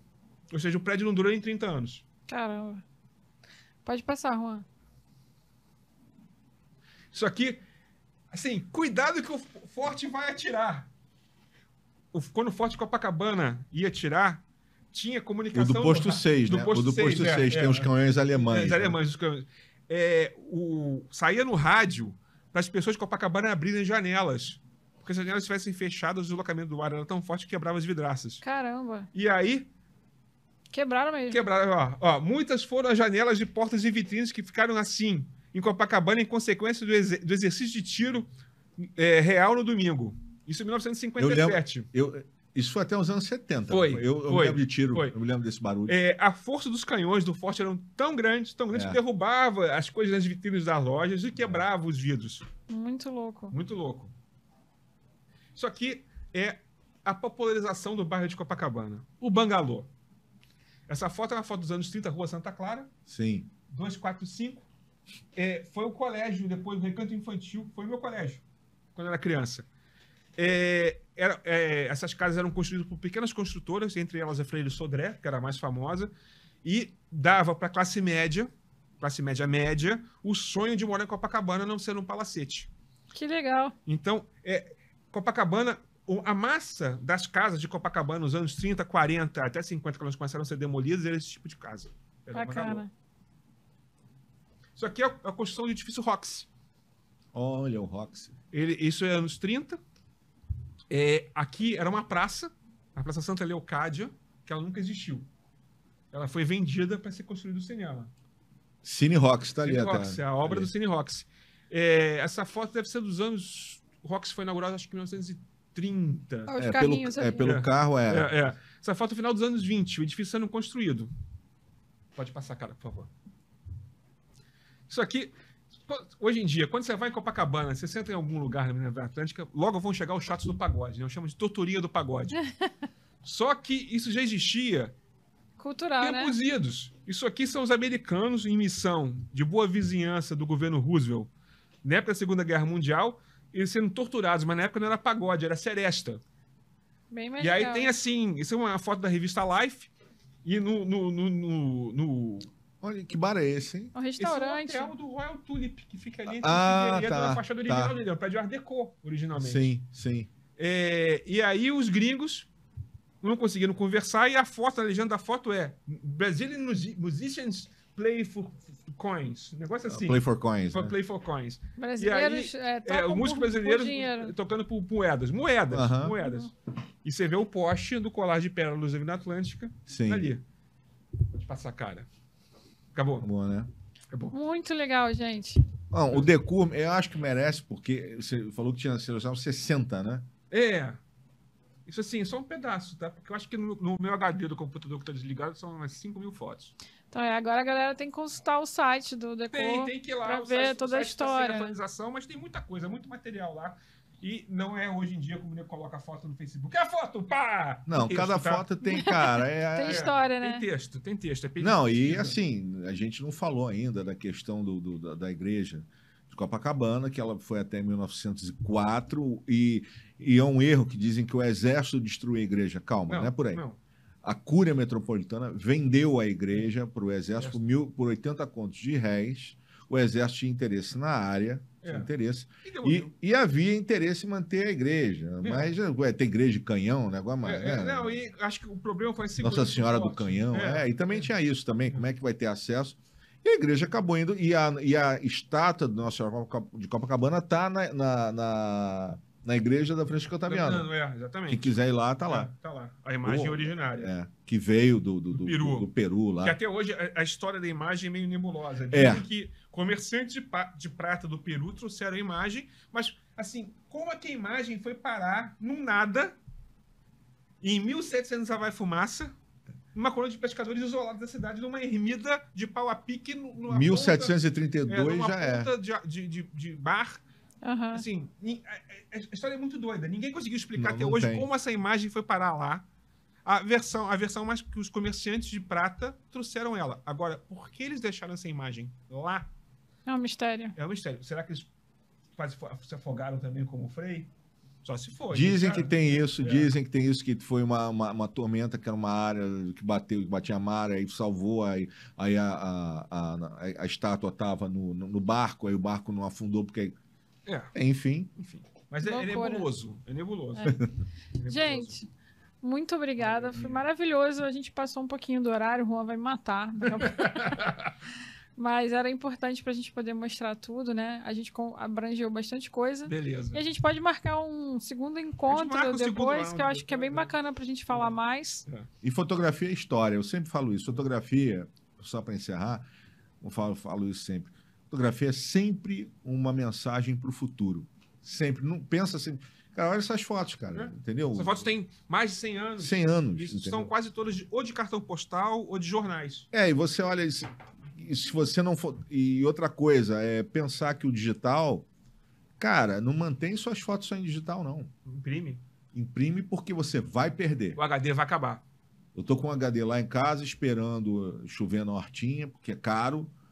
Porque é um dinheiro que eu tenho que recuperar foto. Espero que as fotos estejam lá. Eu tenho a seleção tá organizadinha, mas eu queria ver as outras. Uhum. E não tem. Agora, os negativos da Z13, de 90 e 91, são preto e branco, estão perfeitos, cristalinos. O Laje tem um software bacana para recuperar. Depois, quando terminar, me lembra que a gente pergunta para ele aqui. Isso é legal. A gente tem as fotos do Malta, né? Meu bisavô foi político, então... Aqueles almoços, visita do prefeito, a não ser onde meu avô era líder, meu bisavô era líder do Pedro Ernesto, na Câmara dos Vereadores. Então ele participava, ele odiava ser fotografado, ele tá sempre no fundo. Que pena. As fotos do Malta, logo depois do tenentismo, são fotos de 34, 35, as fotos estão perfeitas. Assim, não foram bem armazenadas, elas estavam guardadas numa pasta acadêmica, estavam com a minha mãe hoje. Deram sorte, né? Não, porque assim, as fotos são boas, o papel fotográfico é de primeira. Deve ser bom. É só não expor o sol e a umidade, né? Guardar. Né? Guardar numa caixa vai ser para sempre. O que não ocorre com o negativo em cor. O negativo em cor, ele craquela muito rápido. Preto e branco não, ele é eterno. Aquele famoso efeito Ágafa dos anos 70, né? Aqueles filmes que a cópia a cor também vai... Se você guardar a cópia a cor fora eu tenho cópia de 20 anos, 30 anos. Não, minha cópia a cor mais antiga deve ter 20 e poucos anos. Estão guardadas, se abre, elas estão intactas. Mas você já vê um amarelado. É impossível. Só se você guardar num plástico e tirar o ar. Aí sim. E esconder no escuro, colocar no É, escuro também. mas assim, e botar num cofre de pedra, né? Na Finlândia. Aquele cofre de sementes. Na Finlândia, assim. Então, Gente, preciso encerrar. Tá legal. Muito obrigada, amei. Valeu, Obrigada demais por compartilhar tanto conhecimento aqui com a gente. Galera, vocês viram, né? Quanta história, por favor, sigam os Andrés aqui, André Decor e André Arruda. Por favor, visitem a exposição do André e se tiver alguma empresa querendo investir, saibam que é um material de primeira qualidade, vocês não vão se arrepender. comprem peixe na Z13 também, que é o melhor do Rio. Ajudar os meninos lá, né? Eu vou lá para visitar, para conhecer e para comprar peixe também. E pode tirar foto, é um lugar seguríssimo, eles adoram ser fotografados. Vai puxar Show. rede. Deve ser uma experiência sensorial, assim, diferente. Com certeza. Para fechar aqui, Banlec, uma plataforma para você vender fotos, para você colocar seu site também, para você ganhar dinheiro. De repente você vai lá conhecer os pescadores, já faz uma sessão ali na praia com os turistas e já coloca a tua foto para vender. Acesse o site, faz seu cadastro e vem com a gente. Obrigada.